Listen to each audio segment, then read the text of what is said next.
네, 오늘 마켓 포커스 시간은요. 그동안 어려웠던 에코프로 그룹주 분석해보고 앞으로 주가 방향성 확인해보는 시간 가져보겠습니다. 리더스 인덱스 박주근 대표와 함께합니다. 안녕하세요. 네, 안녕하세요. 안녕하십니까.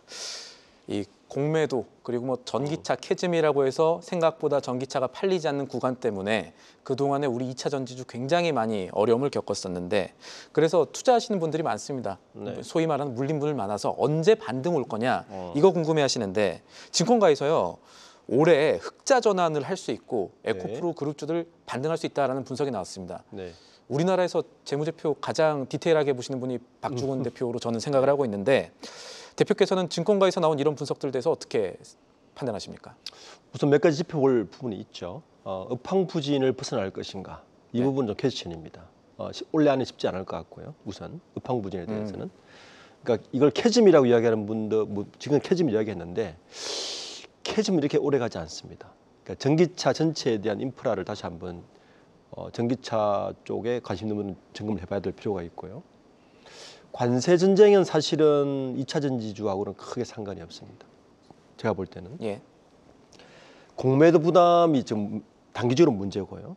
좀 중장기적으로 봤을 때는 실적 반등이 있을 것인가 이 부분이 이제 핵심인데. 그렇죠. 이제 흑자 전환을 1분기 할 거예요. 그 이유가 뭐냐면 많이 팔려서 흑자 전환을 하는 게 아니고 사실은 영래깅 현상입니다. 영래깅 형상이라는 게 조금 어려울 수 있으니까. 예. 보통 에코프로비엠은 이제 2차 전지를 만드는 것이 아니고 보통 이제 양극재라든지 이제 소재를 하는데 이 소재를 만드는 기업의 원재료 비용이 전체 판가의 70%를 차지합니다. 네. 그런데 보통 석 달 정도 재고를 안고 가는데요. 이게 호황일 때는 니켈이나 이런 리튬 값들이 급등을 하면서 사실은 레깅 현상이 발생하는 거죠. 그렇죠. 재고 부담이 다 마이너스로 잡히니까. 근데 지금은 반대 현상입니다. 그래서 영레깅이죠.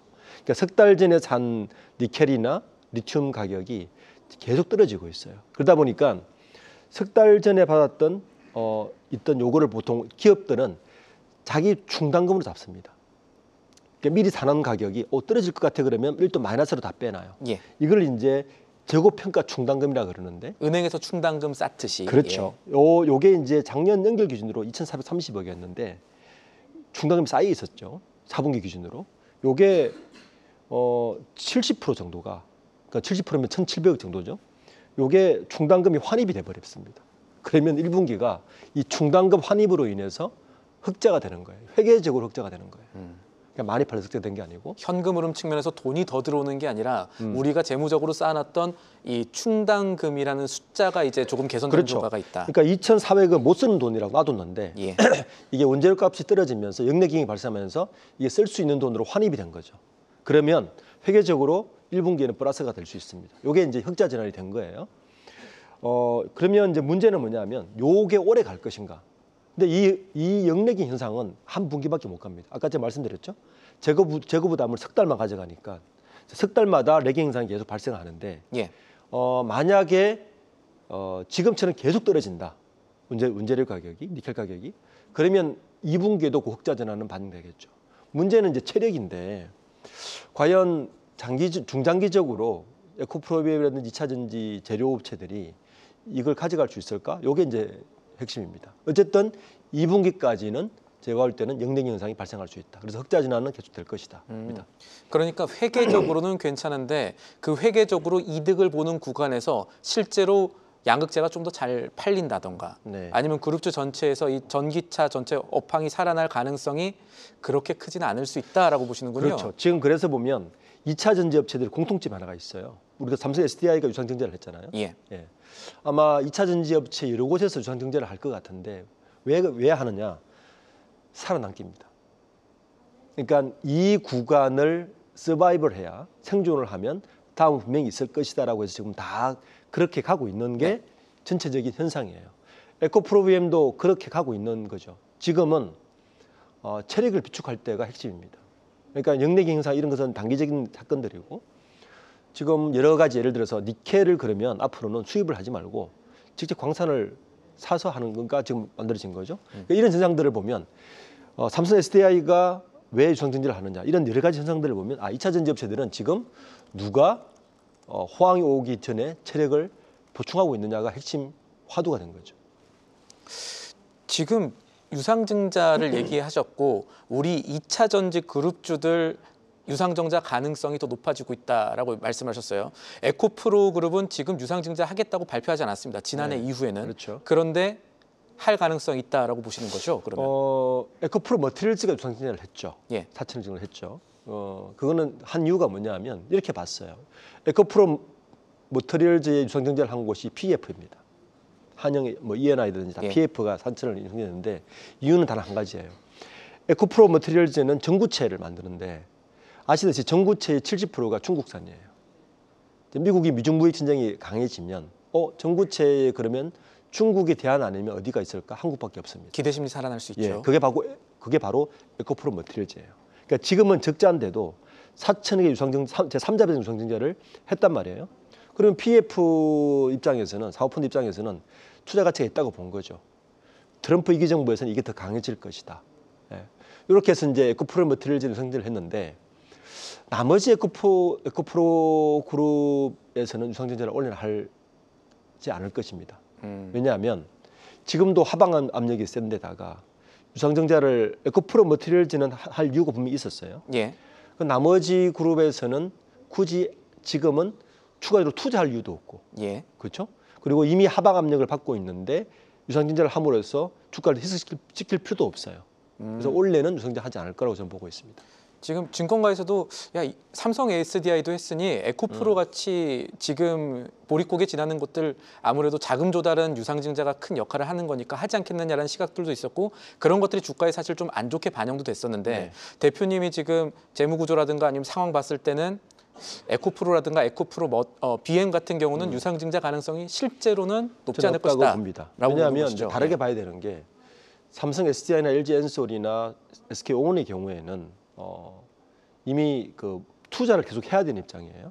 그런데 에코프로라든지 에코프로 BM이라든지 예. 그다음에 뭐 포스코 퓨처엠이라든지 이 양극재라든지 그 전구체를 만드는 쪽에서는 굳이 투자할 필요가 없습니다. 지금도 라인 놀고 있거든요.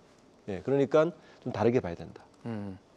물론 이제 그 내부적 사정은 저희가 미리 알 수는 없고 혹시라도 안에서 유상증자 준비하고 있다면 IR 쪽에서 저희 얘기 듣고 놀랄 수도 있는데 어쨌든 지금 현재 상황상 그럴 가능성보다는 유상증자 안 할 가능성이 조금 더 높다라고 보신 네. 거고요. 다음 질문도 좀 해야 될 것 같습니다. 지금 에코프로 그룹주들이 아까 말씀하신 대로 이 2차 전지에 들어가는 양극재, 전구체 이런 것들을 만드는데 지금 그룹의 공급망을 이제 니켈 재련까지 좀 확장하면서 그 조금씩 외연을 넓히고 있는 모습도 감지가 되거든요. 이 부분에 대해서는 그러니까 2차 전지 밸류 체인을 에코프로가 지금 가져가고 있는 상황들은 어떻게 지금 진단을 하십니까? 좋은 겁니까? 포스코하고 비슷하죠. 예, 포스코랑 비슷하다. 예, 예. 포스코 퓨처엠하고 비슷하다고 봐야 되는 거죠. 왜냐하면 이게 방금 말씀드렸듯이 삼성 SDI나 LG 엔솔이나 SK온하고는 사업 구조가 달라요. 그러니까 에코프로비엠이나 포스코 퓨처엠, 양극재나 전구체를 만드는 곳은 전체 그 판가의 재료비가 70%가 차지하기 때문에 이 원자재에 대한 자유도가 없으면 사실은 사업을 영위하기가 쉽지가 않습니다. 네. 삐지리게 느꼈죠. 왜냐하면 호황일 때는 주가도 굉장히 뛰었었고 좋았는데 수익이 이렇게 좋지가 않았어요. 왜냐하면 원재료 가치 올랐으니까요. 그리고 이 호황에서 갑자기 그 수요가 줄어들면 이게 다 적자로 왔다는 거죠. 그러니까 자체적인 밸류체인을 원재료에 대한 밸류체인을 가져가지 않고서는 장기적으로 사업을 영위하기 쉽지 않다 판단을 한 게 분명하고 이미 포스코 퓨처엠 포스코 그룹에서 이미 진행하고 있었고요. 에코프로 그룹도 당연히 그걸 진행을 했겠죠. 그래서 이번에 그 보면 에코프로 BM 뭘 가지고 있냐면은 현재 폐배터리 사이클링 리튬부터 시작해서 가공, 전구체 제조, 그리고 양극재 장산까지 그리고 양극재에 들어가는 니켈에 대한 광산까지 예. 이번에 하면서 밸류체인을 다 구성했습니다. 그러니까 제가 초대에 말씀드렸죠. 지금은 2차 전지 제조 업체들은 다 체력 단련을 하고 있는 것이다. 그러니까 원가 구성을 최소하게 효율화시킨 다음에 이 캐즘이 지나든지 어쨌든 호황이 왔을 때 이익 곡선을 최소 높이려고 하는 체력 단련을 하고 있는 것이라서 아마 이런 흐름들은 긍정적으로 저는 봐야 되고요. 그러니까 이렇게 보면 국내에서 밸류체인을 완성한 곳은 포스코 퓨처엠과 에코프로 BM 그룹밖에 없는 거죠. 나머지 뭐 이런 그 재료업체들은 사실은 원재료에 대한 자유도가 높지 않단 말이에요. 이번에 에코프로 그룹이 원가 부담에 대한 부담을 덜기 위해서 예. 니켈 광산을 밸류체인을 높인 것은 저는 굉장히 긍정적으로 보고 있습니다. 이게 그동안에 이 비용에 대한 문제 때문에 많이 힘들었던, 그러니까 네. 감기를 세게 앓았던 우리 에코프로비엠이라든가 2차 전지 그룹주들의 과제가 이 비용 문제 해결하는 건데, 그거는 지금 잘 하려고 하고 있다. 이건 긍정적으로 봐야 된다로 정리를 할 수가 있겠네요. 그렇죠. 이렇게 밸류체인을 구성해 놓고 나면 예. 장기적으로는 이익 곡선이 그 전과는 전혀 다른 곡선을 그리겠죠. 예. 그러니까 원재료에 대한 자유도를 본인이 가져오는 거잖아요. 그렇게 되면 여러 가지 옵션 카드가 주어지기 때문에 어려운 시기에 유연하게 대응할 수 있는 힘이 생기는 거죠. 그런 부분들을 계속 지금 만들고 있다. 네, 알겠습니다. 아까 이제 앞서 말씀하신 대로 2차 전지는 상대적으로 관세에서 좀 자유로울 것이다라고 하셨는데, 그래도 지난해 뭐 미국, 퀘벡 이런데 에코프로가 공장 지은 것들도 있고요. 시장에서는 에코프로 같은 업체들, 어쨌든 배터리 업체들이 밖으로 나가고 있으니까 우리 양극재 업체라든가 재료 업체들 밖으로 좀 나가는 것도 기대해 볼 만할까? 이런 생각들도 좀 투자 측면에서는 하고 있는 것 같습니다. 이 부분들은 어떻게 봐야 될까요? 그러니까 왜 관세에 아직까지는 약간 좀 한 발 떨어져 있냐면은 이런 거예요. 에코프로 그룹은 기본적으로 공급처가 삼성 SDI가 주력이고 그다음에 SK온입니다. 네. 그러니까 LG 엔솔은 LG 화학을 하고 있는 거고요. 그런데 삼성 SDI나 LG SK온이나 이 콩이 미국에 있는 공장이 아직까지 본격적인 가동이 안 들어갔습니다. 예. 그러니까 지금도 짓고 있고 본격적인 가동 아직 들어가지도 않았기 때문에 에코프로 그룹이 미국으로 수출할 수 있는 물량이 많지가 않습니다. 지금은요? 네.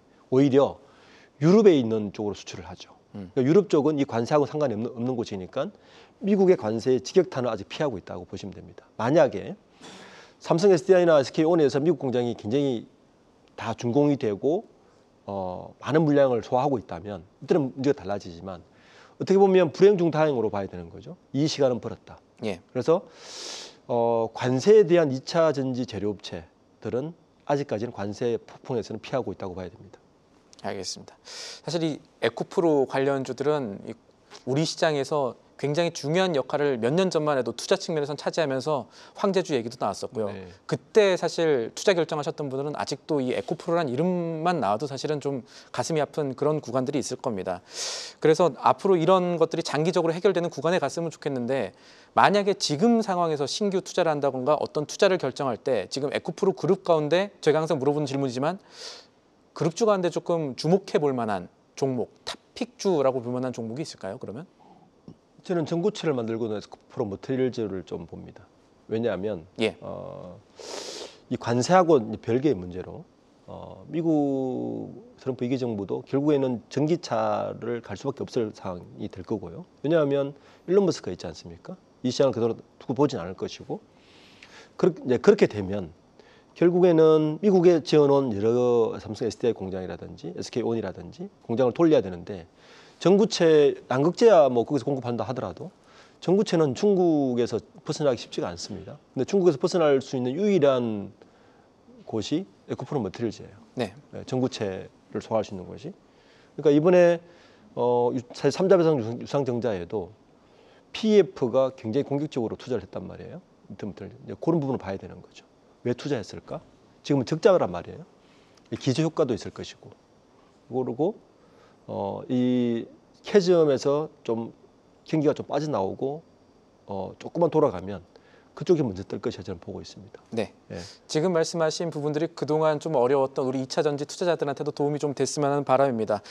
가야 할 길 가고 있는 에코프로 2차 전지 그룹주 이 이슈 분석하고 앞으로의 전망까지 확인했습니다. 리더스 인덱스 박주근 대표와 함께했습니다. 감사합니다. 계속해서 다양한 경제 이슈를 알고 싶다면 구독과 좋아요, 알림 설정 부탁드립니다. AI 캐스터 권미정이었습니다.